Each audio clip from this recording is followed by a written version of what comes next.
네. 어, 네. 오늘 목차는 5개로 구성되어 있는데요.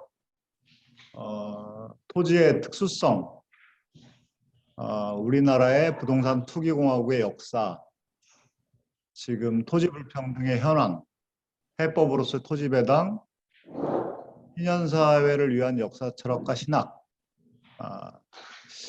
5번은 제가 최근에 이런저런 생각을 하면서 제가 비신학도지만 저의 문제의식을 좀 던져보는 그런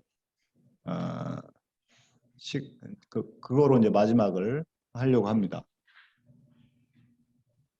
자, 토지의 특수성은 토지는 일반 재화와 다르다라고 하는 주장인데요.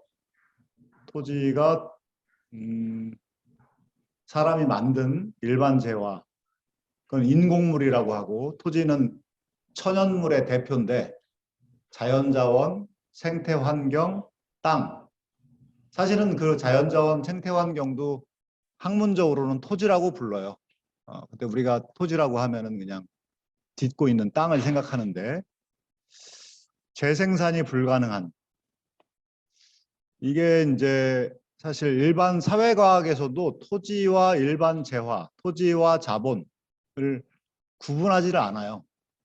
예, 그러니까 사회과학에서 그걸 구분하지 않으니까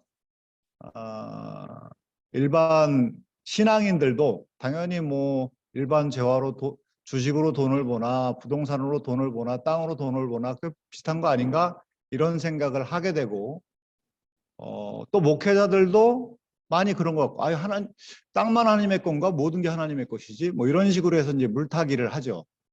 근데 이제 성경은 토지와 일반 재화, 천연물과 인공물은 확실히 다르다라고 하는 거를 얘기합니다. 제가 그림은 이제 대장동과 유조선, 1조 원짜리의 유조선과 대장동. 유조선에서 투기가 일어났다는 말을 안 하잖아요.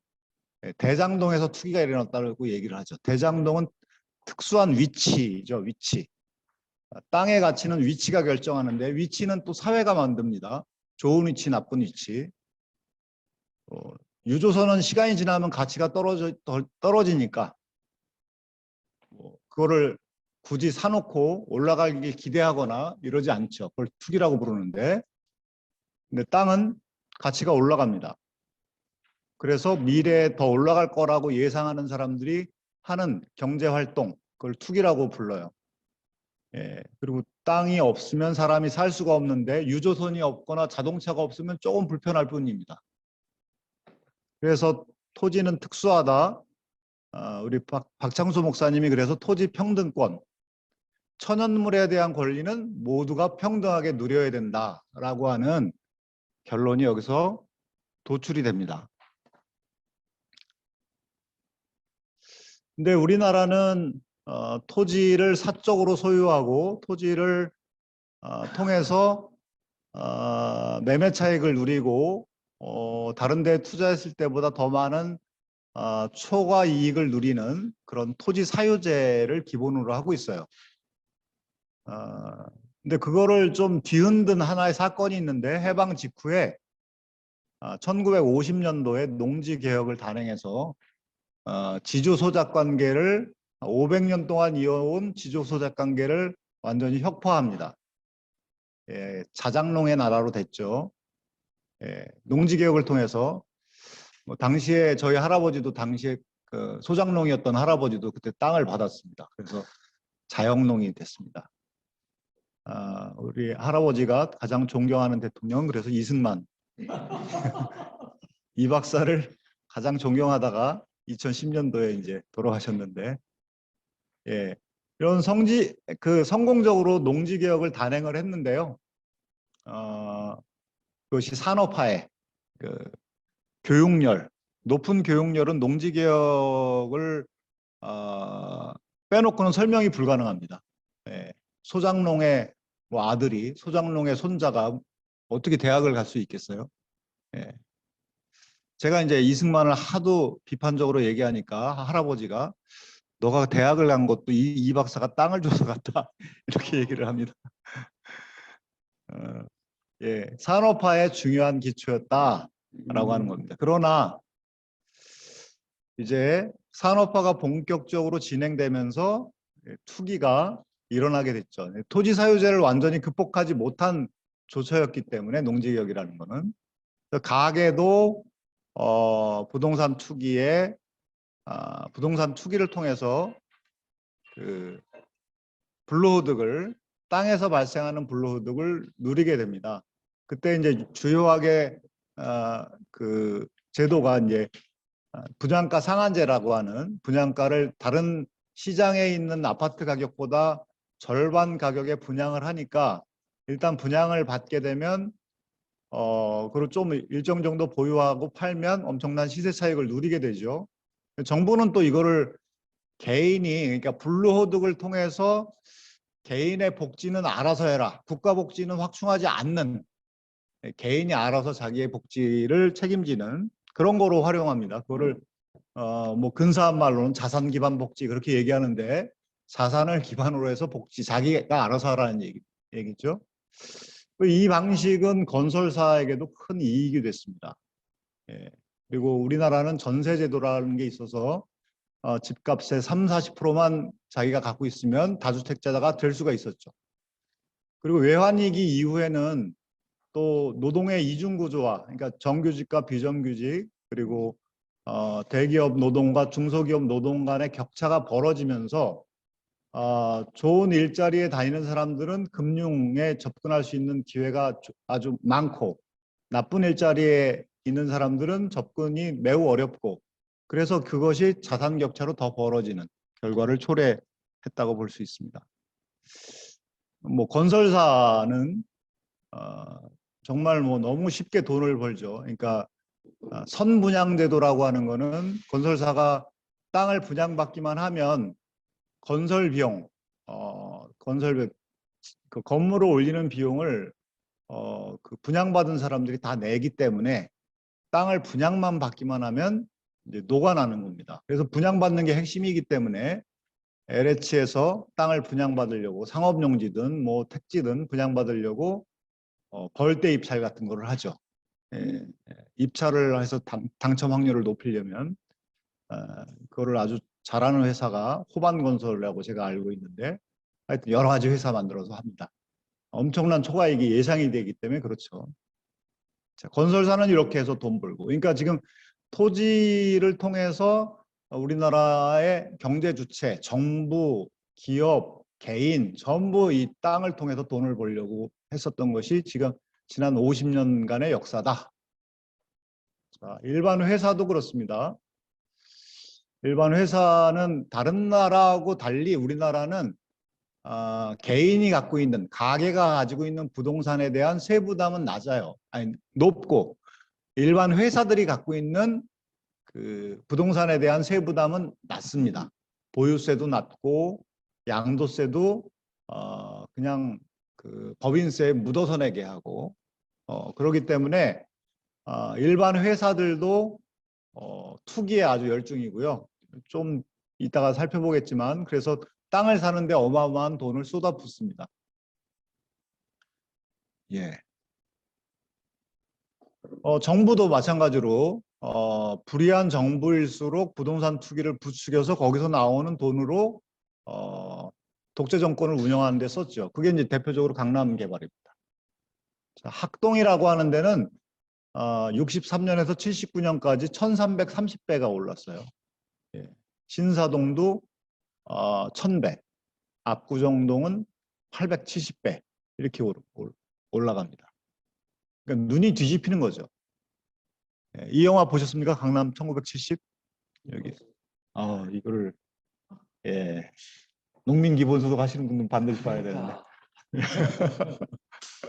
저는 조폭 영화를 좋아해가지고 비열한 거리 뭐 이런 강남 1970 비열한 거리도 결국 부동산과 관련된 얘기거든요. 그러니까 조폭이 등장하는 걸 보면 거의 부동산이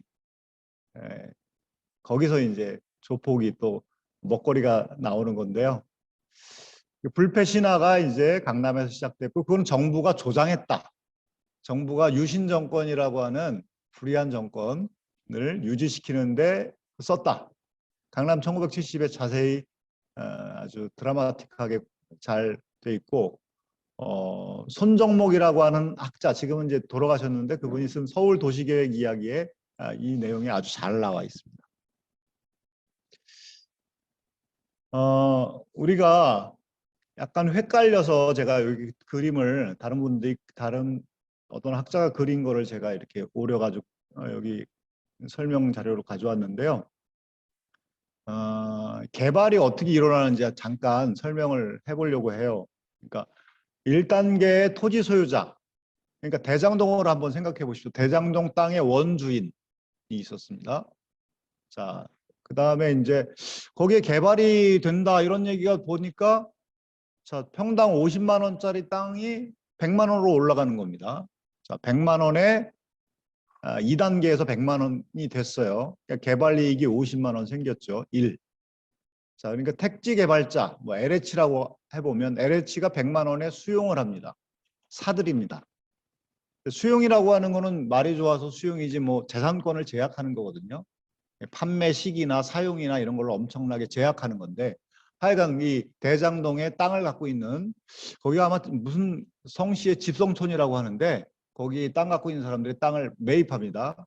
자, 그리고 토지 소유자 대장동의 원래 땅 그 소유자들은 50만 원, 평당 50만 원의 개발 이익을 챙겼습니다.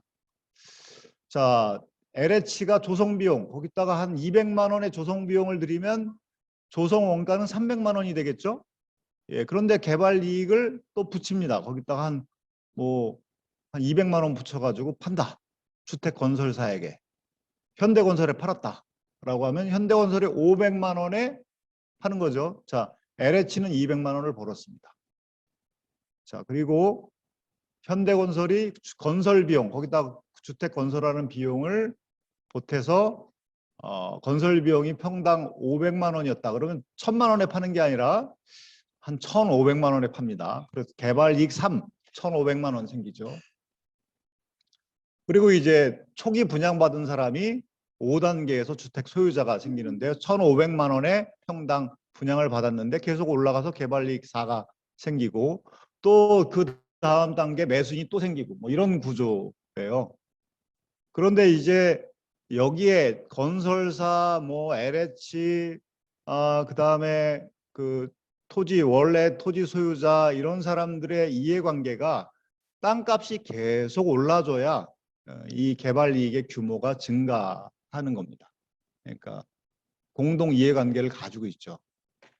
LH도 그렇습니다. LH도 땅값이 계속 올라줘야 LH의 표어는 국민의 주거 안정 이거지만 LH도 사업을 하는 사람들이기 때문에 땅값이 계속 올라줘야 자기도 영업이익 내고 직원들에게 급여도 주고 이런 구조예요. 그러니까 불로소득이 계속 생겨줘야 하여튼 돈을 벌 수 있는 정부도 운영할 수 있는 이런 구조에서 지금 우리가 한 50년 동안 사는 거죠. 근데 이제 여기서 분양가 상한제 우리 이제 경실련에서 그 주장을 많이 했고 그 주장을 많이 하는 사람이 이제 SH 사장으로 지금 가 있는데요. 분양가 상한제 그게 이제 분양원가 공개죠. 예. 그거는 어느 단계에 해당되는 거냐면 이제 개발 4단계입니다. 4단계. 4단계 개발 이익 3을 줄여라 이런 얘기입니다. 분양가 상한제 세게 하라는 얘기다. 너희 1,000만 원의 건설 원가가 아파트 짓는 땅과 토지비와 건설비가 1,000만 원 들으면 1,100만 원에 팔아라. 1,500만 원에 팔지 말고 이런 얘기죠. 예. 그러니까 개발 이익 3의 규모를 줄이라고 하는 건데 그러면은 그럼 문제가 해결되느냐? 그러지 않고 그거는 주택 소유자 처음에 분양받는 주택 5단계의 주택 소유자가 더 많이 벌게 되는 거죠. 그러니까 이 분양원가 공개는 초기 분양자에게는 로또가 되는 겁니다. 그럼 로또 맞지 않게 하기 위해서 또 처음에 분양받으면 3년 동안 거래를 금지하네 만에 이제 뭐 이런 얘기를 하게 되는 거거든요. 그러니까 요 그림을 보면 처음부터 아예 토지 소유자가 원 토지 소유자에게 택지 개발자 LH가 땅을 매입할 때 매입해서 땅을 팔지 않으면 개발이익 2, 3, 4, 5 그거를 공공이 죄다 환수할 수 있는 거거든요. 원론적으로 보면. 물론 1단계에 원소유자가 50만 원을 개발이익을 챙기는 것은 그런 근본적으로 막을 수는 없는데 지금 제도에서는. 근데 이제 이 대장동에서는 택지 개발자, 주택 건설자, 주택 소유자가 이 세 주체가 엄청난 돈을 버는 거를 토지 소유자가 알게 된 거예요. 그러니까 너무 화가 나는 거예요. 내 땅 팔아가지고 엄청난 돈을 벌었네. 이렇게 되는 거죠. 그러니까 뭐 헌법 소원도 하고 뭐 돌려달라 뭐 이러는 거거든요. 근데 만약에 택지 개발자 LH가 땅을 매입해서 그것을 팔지 않으면 그걸 개발 이익을 공공이 계속 환수하면 토지 소유자, 원토지 소유자도 그렇게 뭐 이렇게 불만을 가질 일이 별로 없습니다.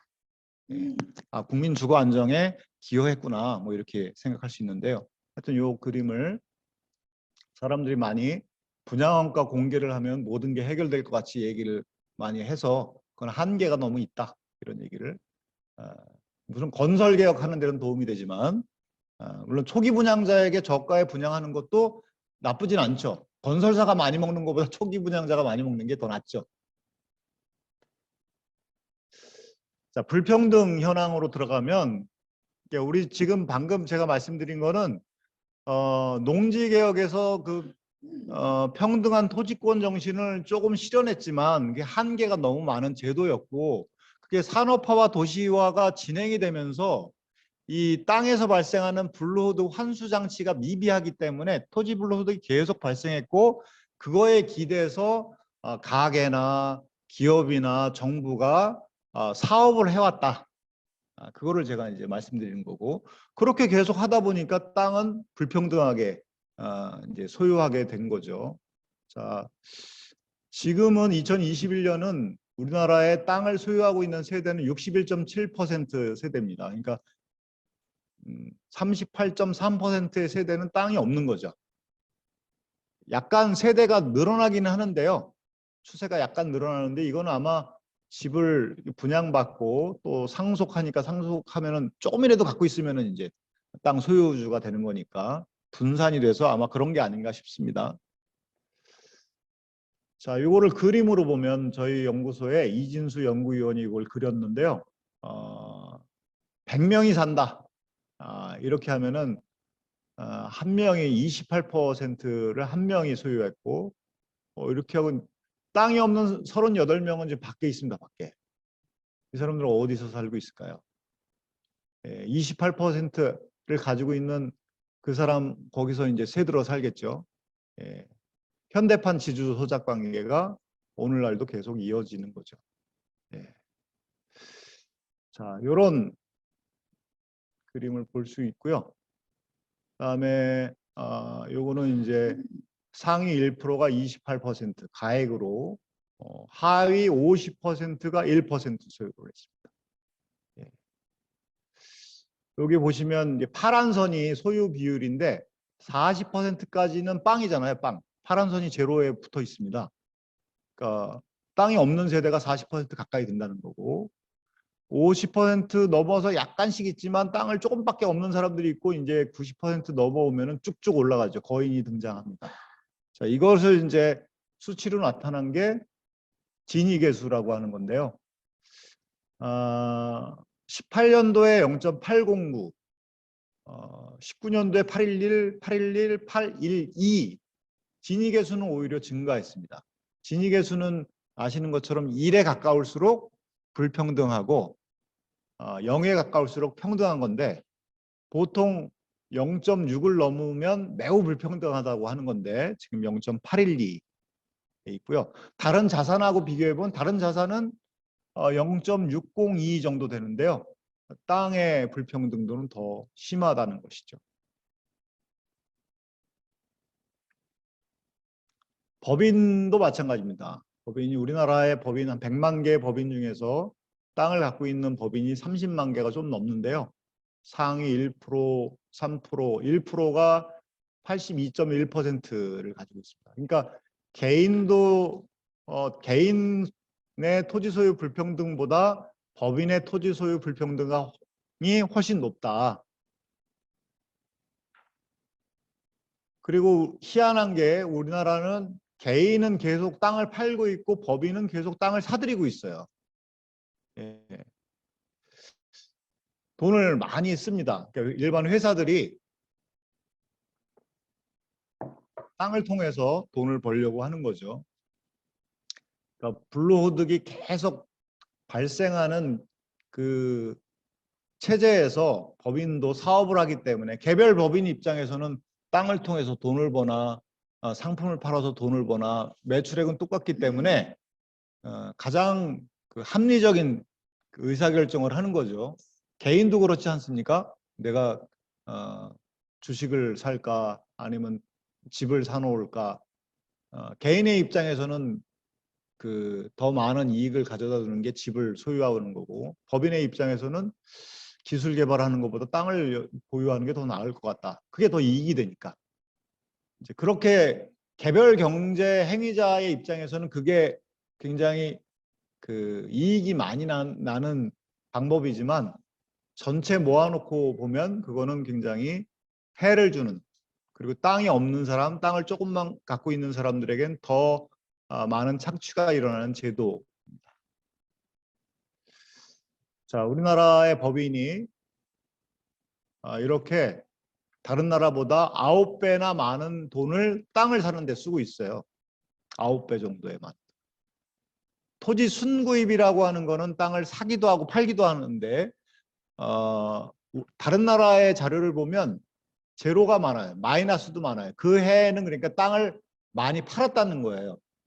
약간의 플러스라는 건 좀 사들였다는 거예요. 근데 우리나라는 항상 이렇게 높아요. 그러니까 법인들이 토지 투기를 통해서 돈을 많이 벌려고 한다라고 하는 게 드러납니다. 박정희 때부터 우리는 뭐 생산활동한다고 하면 봐주는 관행이 지금까지 이어진 거죠. 예. 다른 나라는 생산활동하면은 거기에 땅을 보유하면 보유세가 더 높고, 그런데 왜 높냐면은 너희들은 거기서 이익이 나지 않냐, 이익이 나지 않냐. 그러니까 더 많은 이익을 세금을 부과하는 건데, 오히려 생산활동하니까 토지세도 낮춰준 겁니다. 낮춰주면은 더 많은 토지 매매 차익이 기대되기 때문에 개별 법인 입장에서는 땅 투기를 하는 게 유리하다, 이런 생각을 한 거죠. 불로소득이 저희 연구소에서 추산한 거는 GDP 대비 19년에는 18.4%, 20년에는 23%, 445조 원이 불로소득이 생겼습니다. 예, 엄청난 불로소득이죠. 추산한 겁니다. 정부가 발표를 안 하니까 저희가 이런저런 가정을 해서 추산한 건데, 이 불로소득은 결국에는 어디서 나온 거냐? 땅이 없는 사람들, 땅을 조금밖에 가지고 있지 않은 사람들, 무리하게 집을 사기 위해서 대출을 엄청나게 받은 사람들, 그런 사람들의 소득이 땅을 과다하게 소유하고 있는 개인과 법인에게로 이전이 된 거죠. 역재분배. 이것만 봐도 불평등과 불공정의 원인이 땅에 있구나 라는 것을 알 수 있습니다. 예, 주택 투기. 주택 수는 계속 증가하는데 자가 보유율은 제자리입니다. 자, 95년에 자가 보유율이 73%였어요. 2020년에는 103.6%입니다. 예, 엄청나게 올랐죠. 근데 자가 보유율은 95년에 53%였는데 2020년에는 56%로 그냥 거의 제자리 걸음이에요. 그러니까 집을 계속 지었는데 누가 가져간 거냐? 집을 계속 다주택자들이 계속 소유하는 거죠.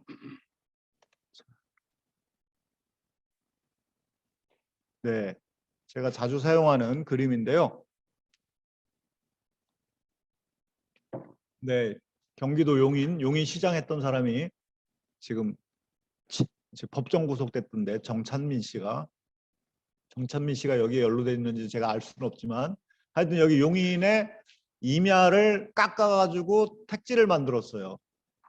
예, 개발 허가를 내준 건데 개발 허가를 담당하는 공무원 시의원들에게 집중적인 로비가 일어나겠죠.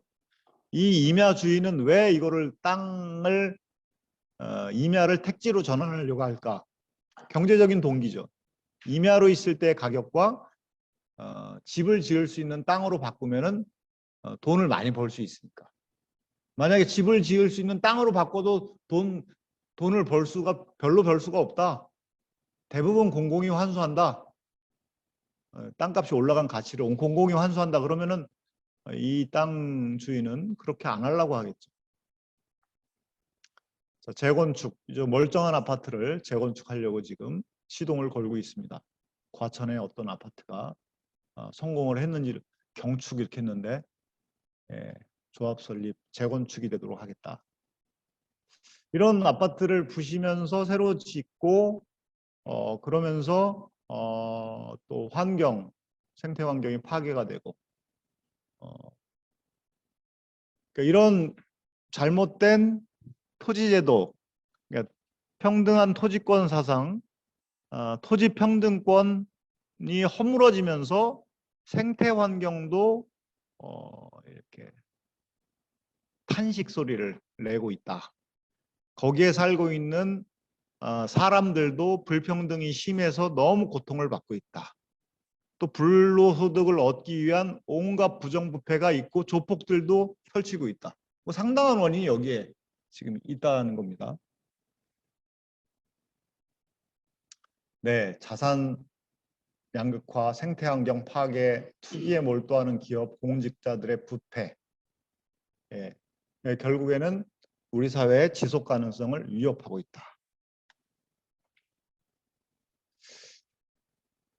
땅값이 세계 최고다. 라고 하는 겁니다. 가장 우리나라가 비싸고요. 우리나라 땅을 팔면 캐나다를 다 사고도 남습니다. 수치로만 보면. 너무 비싸죠. 비싸면 뭐 땅이 없는 사람, 집이 없는 사람들은 너무나 고통스러운 거죠. 자, 해법으로서 토지 배당을 제안합니다.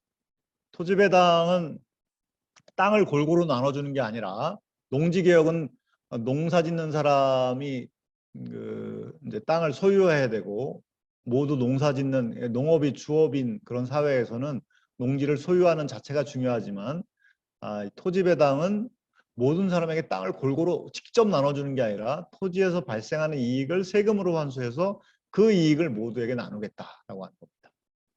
모든 토지를 인별로 합산해서 보유세 부과해서 전액을 국민에게 배당한다. 땅에 대한 평등한 권리가 있으니까 뭐 이러이러한 또 셋째, 넷째 장치를 둬서 다섯째 장치를 둬서 이제 하는데요. 요 토지 보유세를 요런 제가 이렇게 누진적으로 저희 연구소에서 계산을 하기 위해서 이렇게 해봤습니다. 다른 방식으로도 할 수 있습니다. 네. 재산세, 그러니까 소위 말 건물이 있으면 그 토지세 나가는 그 재산세를 빼준다는 얘기죠, 세 번째. 그렇죠. 이제 재산세는 이제 토지분이 있고 건물분이 있는데 거기서 토지 배당을 위한 토지 보유세를 부과할 때 그거를 빼줘야 된다는 거죠. 이중이니까. 네.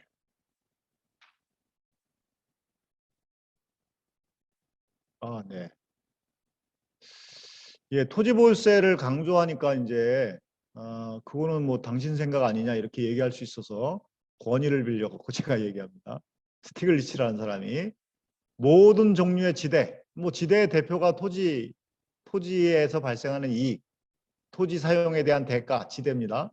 근데 지금은 지대를 좀 약간 이렇게 좀 넓게 사용하는데 높은 세금을 매기면 불평등도 줄어들고 지대 추구 행위, 투기입니다, 투기. 한마디로 말하면 투기인데 그거 안 하려고 그런다. 세금을 높게 매기면 기대되는 이익이 줄어들기 때문에 그렇거든요. 또 이 사람은 상위계층 소득의 태반이 지대에서 나온다.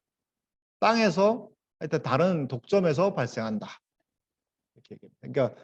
그러니까 이거를 부과하면 형평성과 효율성이 올라간다.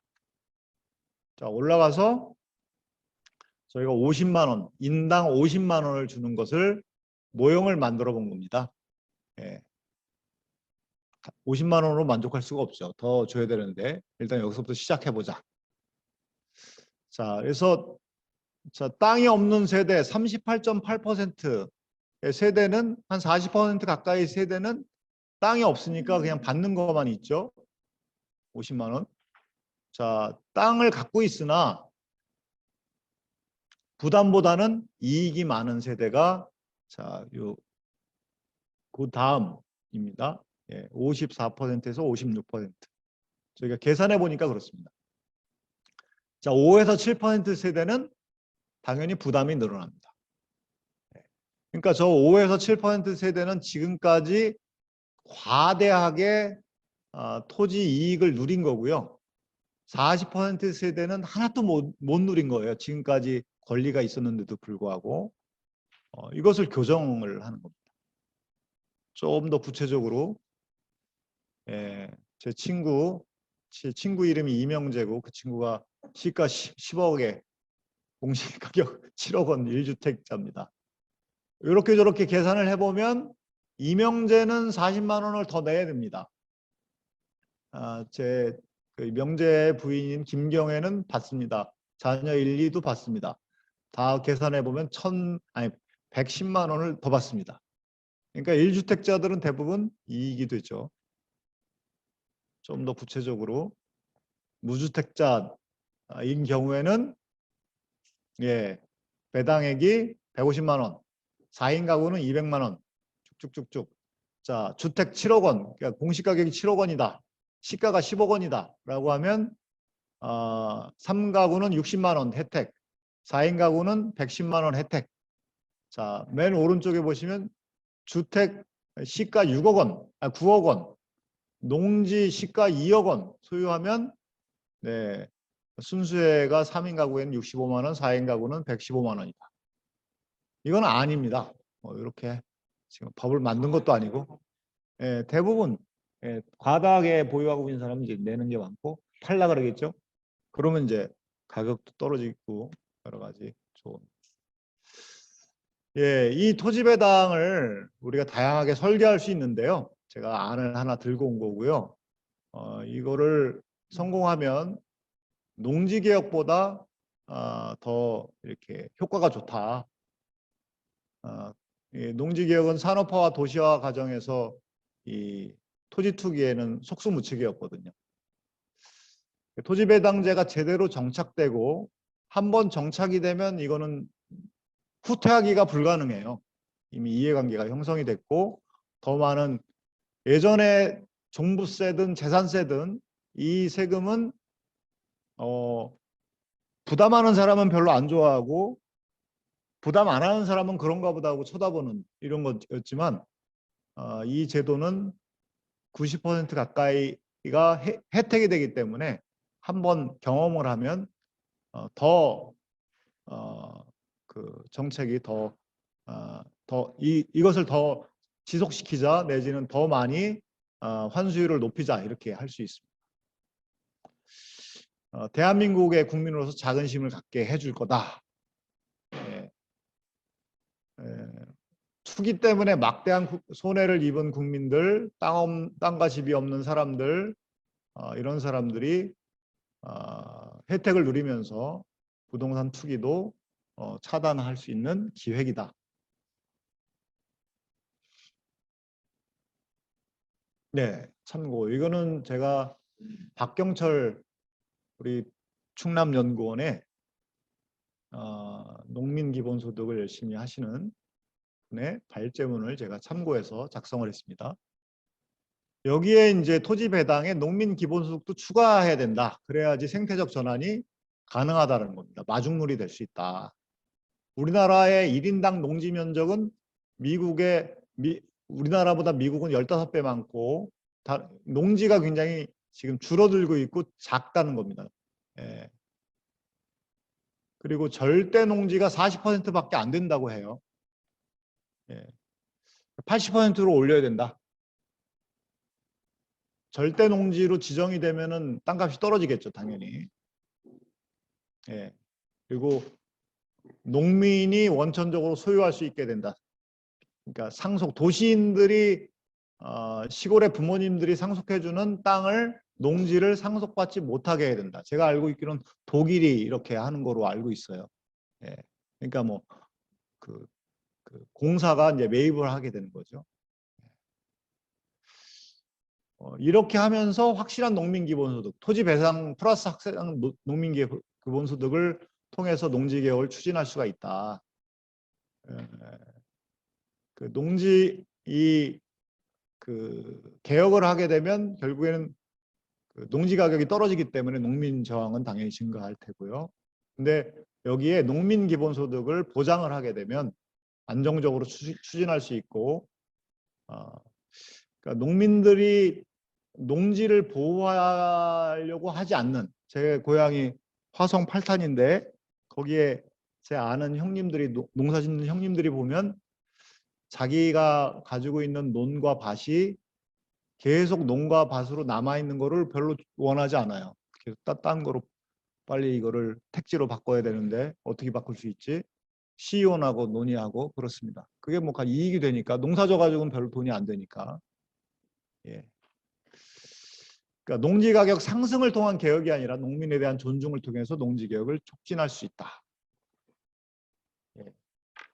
그리고 뭐 김기식 전 의원이 계산을 해보니 여러 가지 조정을 하면 1인당 월 50만 원 지급도 가능하다. 농민에게. 그래서 토지 배당과 농업의 다원적 기능, 생태 환경적 기능 이런 거를 존중해서 농민 기본소득, 농지 투기 차단과 함께 농민 기본소득을 하는 것이 우리가 지금 지향하는 생태적 전환의 마중물이 될 수 있다. 네, 토지 배당 실시하게 되면 노동자에게 더 좋죠. 사용자보다. 중소기업, 신규 기업에 더 유리합니다. 대기업보다는. 땅을 많이 갖고 있는 대기업보다는. 전업농에 유리하고 부재주주에게는 매우 불리합니다. 이렇게 균등하게 하는 작용을 한다. 자, 마지막 슬라이드입니다. 제가 몇 분이나 했는지 제가 시간이 확인이 안 됩니다. 예. 5분만 더 하겠습니다. 여기 다 이제 기독인이니까요.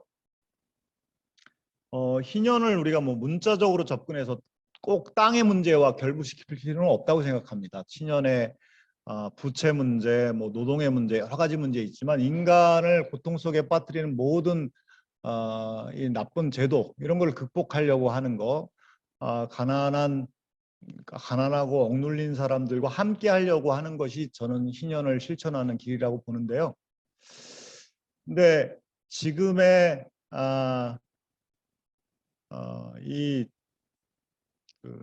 제가 신학도인 입장에서 제가 보는 기독교 주류에서 얘기하는 신학 이론 혹은 구원론 등등은 희년 사회를 열어젖히기가 불가능하게 가깝다. 제가 보기엔 그렇습니다. 에레미야 34장을 저는 참 좋아하는데 에레미야를 한 2년 전에 열심히 읽으면서 34장에서 저는 큰 눈을 뜨고 탐복을 했는데요. 아시는 것처럼 시드기야 왕이 등장하고 시드기야 왕이 꼼수로 여기서 노예 해방을 하는 게 나옵니다. 그 꼼수로 예루살렘 성을 지키기 위해서. 근데 그 꼼수로 지키는 노예 해방을 하나님은 무지 기뻐하시고 그래서 이 바벨론에서 쳐들어온 사람들을 본국으로 돌려보내는, 근데 평화가 이뤘는데 다시 이렇게 재노예화해서 결국엔 이제 시드기야, 우리가 알고 있듯이 시드기야는 이제 눈도 뽑혀가지고 창으로 눈을 그냥 찔렀다고 이렇게 표현까지 할 정도로 비참하게 아들도 죽고 끌려가는데요. 여기서 보면은 우리가 하나님의 말씀, 하나님께서는 꼼수로 지키는 노예 해방도 기뻐하시는데 우리가 하나님 나라의 백성인 우리가 희년을 실천하는 것은 너무 기뻐하시고 그것에 의해서 역사가 바뀔 수 있다라고 하는 그 전망을 우리가 확보하지 않는 이상 무슨 뭐 비관 뭐 비관주의적 선지자주의 뭐 하여튼 제가 용어를 잃어버렸는데 그렇게 하여튼 바벨론에 가서 이 사람들이 포로로 끌려가서 회개를 하지 않습니까?